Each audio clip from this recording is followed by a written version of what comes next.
2017 সালের নাশকতার মামলায় কারাগারে পাঠানো হলো কৃষক দলের কেন্দ্রীয় সাধারণ সম্পাদক শহীদুল ইসলাম বাবুলকে। সোমবার ঢাকার মেট্রোপলিটন ম্যাজিস্ট্রেট মোহাম্মদ সাইফুজ্জামানের আদালতে আইনজীবীর মাধ্যমে আত্মসমর্পণ করেন বাবুল। এ সময় আপিলের শর্তে জামিনের আবেদন করলে আদালত নামঞ্জুর করে তাকে কারাগারে পাঠানোর আদেশ দেন। 2017 সালে সরকারি কাজে বাধা ও বেআইনি সমাবেশের অভিযোগে রাজধানীর পল্টন থানার মামলায় তাকে 4 বছরের জেল ও 2000 টাকা জরিমানা করা হয়েছিল।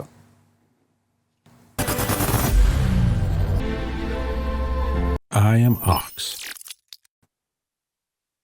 পল্টন থানার 52-17 তিনটি সেকশনে সর্বমোট 4 বছরের সাজা প্রদান করেন। তো আজকে আমরা সেই মামলায় আপিল দায়েরের শর্তে বিজ্ঞ আদালতে জামিনের প্রার্থনা করি। জামিনের আবেদন নামঞ্জুর করে উনি CW ইস্যু করেন। আমরা এখন ন্যায় বিচারের স্বার্থে মহানগর দায়রা আদালতে আপিল দায়ের করি।